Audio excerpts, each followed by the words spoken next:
60 men, 3 rings, 1 survivor. You do the math.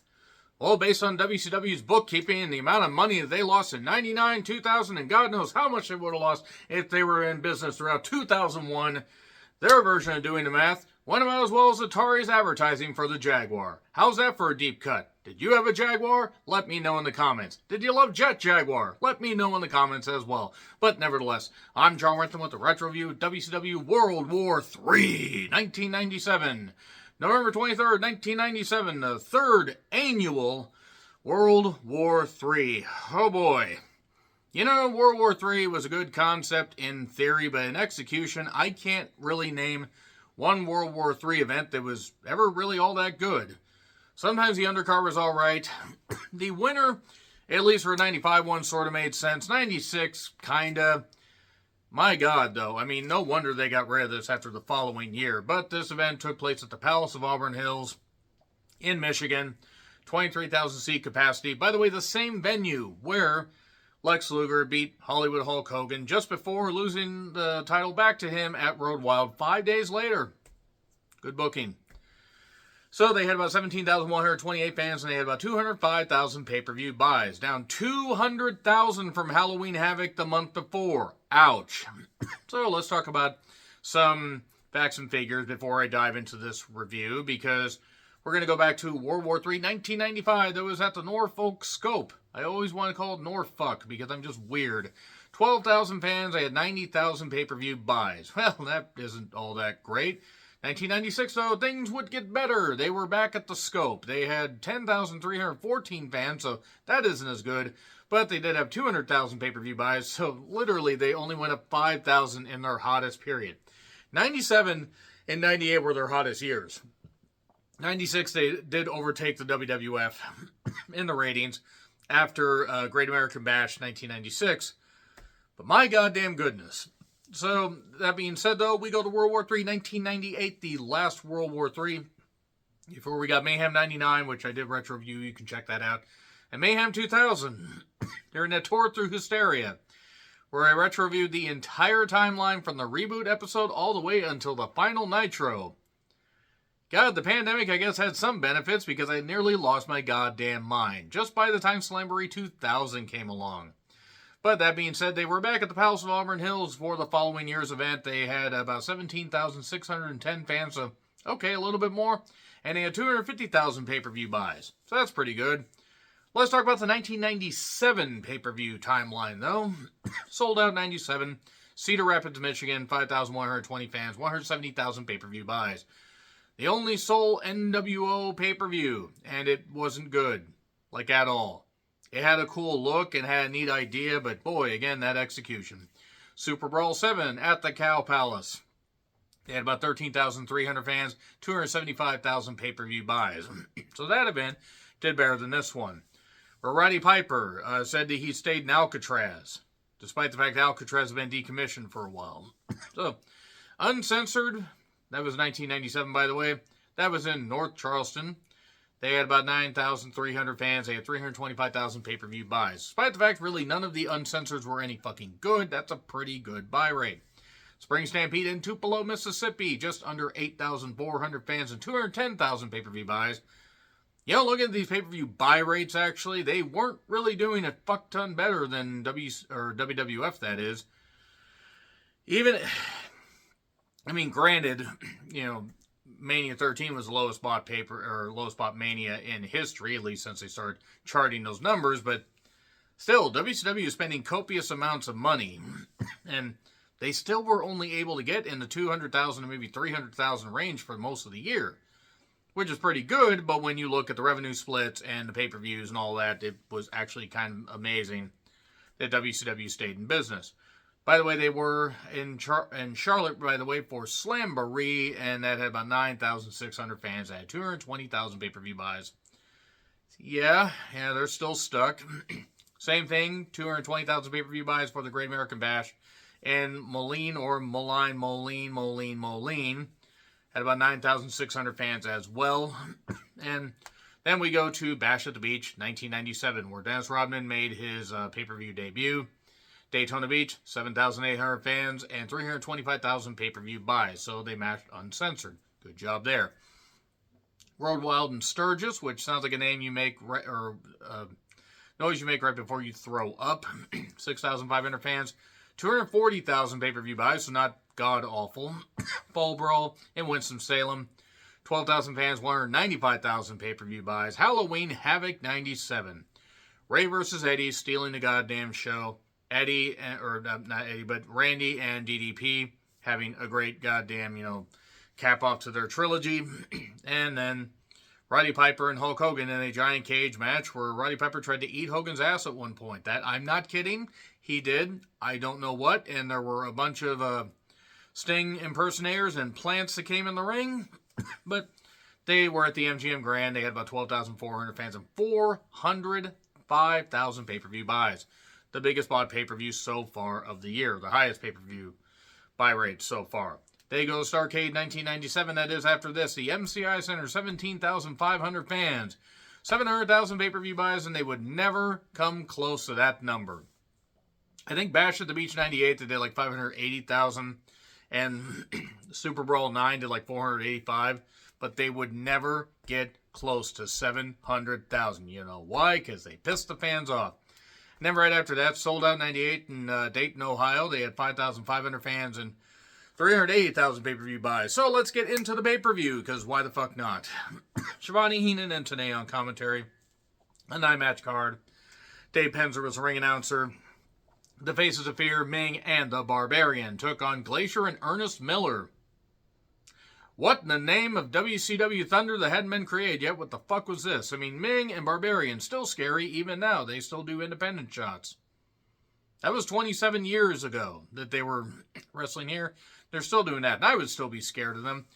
Glacier, Blonde Glacier was weird. Ernest Miller was never that great. He did hit like one cool dive, but yeah. I guess like Stockholm Syndrome took over because I felt like kidnapped by WCW or held hostage by WCW 2000. And he was tolerable at times in that time period, but then again, very few things were. This really didn't click. This is more of a TV match. The Tongan Death Grip, after a big old melee and a Jimmy Hart distraction, pinned Ernest Miller, so at least there was that. So there we go.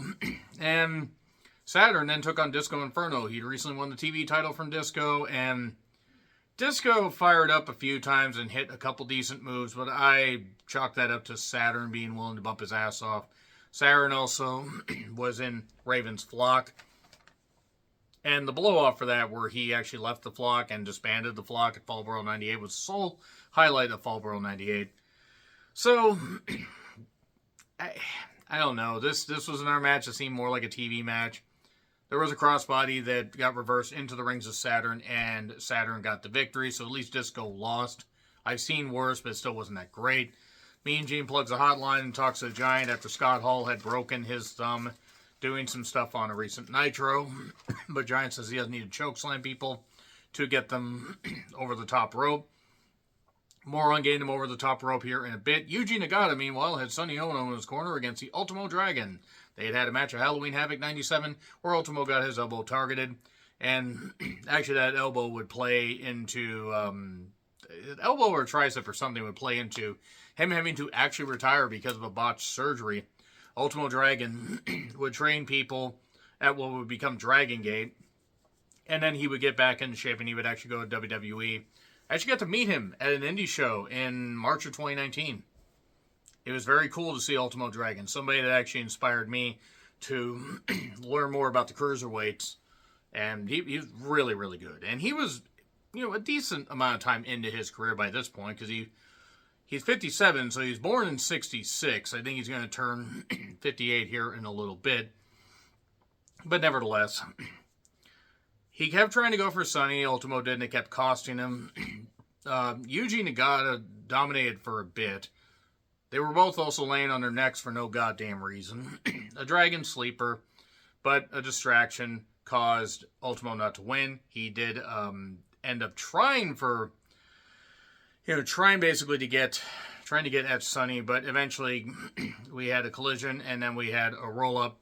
1, 2, 3. Nagata got the victory. I think the referee counted to 4. That was a choice, but nevertheless. Nagata got the victory. Sonny doesn't have to face Ultimo. And this rolls on. Rolls right on into the Steinerized Brothers. Man, Scott Steiner hates the Steinerized theme. I love it because it's so cheesy. That's Rick and Scott with Ted DiBiase in the corner. Ted DiBiase, by the way, who probably looked at the crowd in Tupelo a little bit earlier in the year and said, yeah, I can grift all these fuckers. So anyway, they took on the Blue Bloods. That's Lord Steven Regal and Squire Dave Taylor. No Earl Robert Eaton, more than the pity. It was a tag title match, and you know what? It was fine for what it was. Scott Steiner got targeted for a bit. Rick got the hot tag. Scott was juiced to the goddamn max at this point. It was insane. And Steiner Bulldog, 1, 2, 3. Not a bad match. Decent enough. They're still popping on what the Steiners do, so good job there. No, Mean Gene talks to J.J. Dillon, and J.J. basically breaks it down that if Raven does not sign a contract with WCW, then he will not get to call his shots and will not wrestle again in WCW. I have a question. Why are you letting a non-contracted wrestler compete so much and call his own goddamn shots? Make it make sense, as the kids say. So, Raven took on Scotty Riggs. Scotty Riggs had an eye patch because he's no longer an American male, American male, American male, American male. He is dealing with a lot of the shit that, you know, after losing his tag team partner, after Buff Bagwell joined the NWO. It's Raven's rules. Riggs attacked early. Raven takes over. I gotta be honest, there were moments in this match that weren't too bad, but it got really, really messy at the end. Raven got hit into the steps and then had the cord wrapped around his neck. That wasn't the only time we got to see that spot. Chair usage and even flow, but then Raven gets the mic and basically says, why didn't you just join me? This is hurting me a lot more than it's hurting you. Why didn't you listen to me? I think he hit him with like 4 even flows. And there we are. Because the referee called it. That was it. Riggs couldn't continue. And then the other members of the flock carried him away, including Van Hammer and a mesh top, because that's what wrestling fans wanted to see. So then Mongo took on Alex Wright. It was supposed to be Mongo against Bill Goldberg, but then Bill Goldberg got laid out with a pipe backstage. Because Bill Goldberg had attacked Mongo and Alex Wright. Mongo and then Alex Wright won and then attacked Alex Wright afterwards. At Halloween Havoc 97, Deborah had gotten Mongo's Super Bowl ring and handed it to Bill Goldberg. And then Bill Goldberg got laid out because Mongo's like, haha, I got my Super Bowl ring back. And then Deborah decides to bring out Alex Wright again.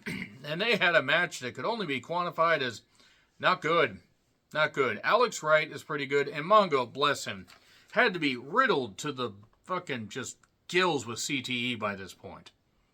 Well-meaning guy, apparently very nice, was not very good in the ring. I thought of actually ranking every single one of his pay-per-view matches from worst to best, but I don't know if I can. I don't think it would be fair to rip on Mongo, given the stuff that he's gone through. Even though I kind of just knocked his work here, but at least it was short. The Mongo spiked the Tombstone 1, 2, 3. And yeah, that was an angle match. Eddie Guerrero then took on Ray for the Cruiserweight title. A couple things. This wasn't going to be as good as their Halloween Havoc 97 match. Ray was having injuries. Eddie targeted his head and neck. But Ray, his knee also was really fucked here. And it would get worse, and he actually would have to be taken out in a match against Chris Jericho. I believe it's Sold Out 98, and be out for a while with the only knee surgery they ever had. He didn't have 5 surgeries in his left knee. Why are you saying that? They had flashes, but this was botch-filled, and I don't think it was just botch-filled because Ray was selling his neck or whatever. No, they just didn't, this didn't gel. We eventually did get a near 3 count on Arana. The fans booed, and we got Arana being stopped and a frog splash 1, 2, 3, and yeah, I didn't know. I don't think that this clicked nearly as well as they thought it would, which is sad because I remember this match being better than it was, and just the more, just what, I feel bad. Rest in peace, Eddie, and Ray is still going, but yeah, this was a bad night at the orifice. Starrcade 97 plug. It was a slam dunk, and they screwed it up. Because Bischoff was ballless, and Hogan was a goddamn egotist. Oh, Sting wasn't tan enough. It's supposed to be the fucking Crow. Just Sting could have won the goddamn title there. By the way, this is 2 weeks after the Montreal Screwjob.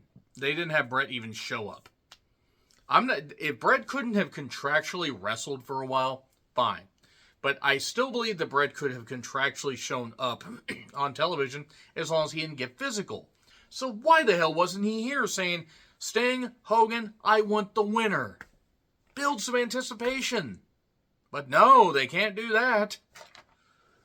Hennig then took on Ric Flair in a no DQ U.S. title match that, man, it was like their Halloween Havoc 97 match, only it seemed to go longer. They battled into the crowd, back when that meant something. And look, the crowd was enjoying this at first. But then they quickly lost interest. And I don't know if it's because they didn't want to see these two fight. I don't know if they just weren't feeling it, because they were into the first couple minutes. But then, good God, Flair hit a double axe handle to the floor. He seemingly hurt his leg. Hennig targeted the leg. This dragged. This was only like, I think, maybe 18 minutes, and it felt long. It felt like 30. But there was this, like ringside chair that got put on, like had a knee breaker on it, and then Flair kicked the chair a few times, and it just closed up on Hennig's leg, which actually was kind of a funny moment. But then the title got introduced, but got stopped. We got a figure four spot, and then Hennig hit him in the head with the title, and very sloppily, and got the victory. I mean, it kind of makes sense because Flair got DQ'd for kicking the title into, Hennig's head in the corner. I still say their Raw match, just before Flair left the company in January 93 was better than this. It was a good idea in theory. They're two good friends. They're, rest in peace, Kurt Hennig. And they are two of truly the all-time in-ring greats. Hennig, vastly underappreciated, should have been a world champion anywhere besides the AWA, or somewhere besides the AWA. And Flair's reputation speaks for itself. In and out of the ring. So, that being said, though, this was not good. Michael Buffer's intros took 4 years, mainly because him and Cody had the same speech pattern. If you get it, you get it. 60-man, 3-ring battle royal. World War III. Good God, they never knew how to fucking shoot this damn thing. So I'm not going to list every single participant, even though I could have wrote them all down if I really wanted to. But here's the thing. Chris Adams, Greg Valentine, the man that nobody doubts, El Dandy, Barry Darsow, I think before or after he became Hole-in-One Barry Darsow, and Renegade. They were there. There were others that were there too, a lot of luchadors. I think Scott Blaze was there. They had, or Bobby Blaze. But I think wrestled in Smoky Mountain Wrestling. Nevertheless, NWO got their own entrance, and Nash didn't show up, at least not until later. Okay, so here's the thing. There were a few decent moments. Giant throwing out some people initially. Giant being dominant despite his busted thumb, and you knew that because he had the cast and everything wrapped on there. Vincent lasted way longer than somebody of his ability should have. Yes, rest in peace, Virgil. But please, fucking please. The guy by the time he got to WCW really couldn't do anything. But anyway, the Giant was dominant in Ring 2. I mean, Ring 2 is actually where the most people were because the NWO was in Ring 1. So it had Ring 1, Ring 2, and then Ring 3. And then Ring Goo. And there was goo all over the goddamn match. But everyone went into Ring 2, or rather Ring 1, and everybody kept battling. It was like 5-on-5. So we got a cutter to Randy Savage, and then Giant hit an assisted chokeslam because his hand was hurt. And by the way, you're supposed to be thrown over the top rope to the floor. No, they actually decided conveniently for a lot of the veterans and a lot of other people that didn't want to take those bumps. Randy Savage just got rolled under the rope to the bottom rope to the floor. In a battle royal, I mean, whatever. I don't care at this point. Then Hogan shows up. So we have Hogan against the Giant, DDP against Scott Hall. And we keep going, for a little bit. Then suddenly Sting shows up. It's very tall Sting. It's Kevin Nash. It's fucking Kevin Nash. Yeah, commentary is trying to act like, oh my God, Sting stepped over the top rope. We don't realize that, even though Sting's a big guy, we don't realize he's about half a foot taller, at least. Because Sting's, 6'3"? Like, really? Like, fucking, God damn it. So he hits Giant. Giant tumbles over. Hogan eliminated himself. And Scott Hall won. And then Nash took off the mask, and oh my God, it's him. And Scott Hall, by the way, would not get his title opportunity or title shot until Uncensored. I think it was Uncensored. WCW basically fucked every bit of momentum they had up to the point that even in 98, even when they were losing the ratings war, they were doing well on pay-per-view, but things were fracturing. Then I'd say by about Spring Stampede 99 was about their peak, and then everything else after that, they went in the toilet.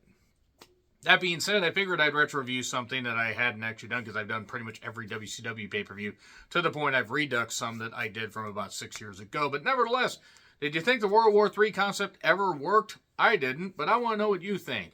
Like, share, subscribe, Twitter handle, Letterboxd, and Blue Sky handles in the description. I'm John Rickland. I'll see you soon.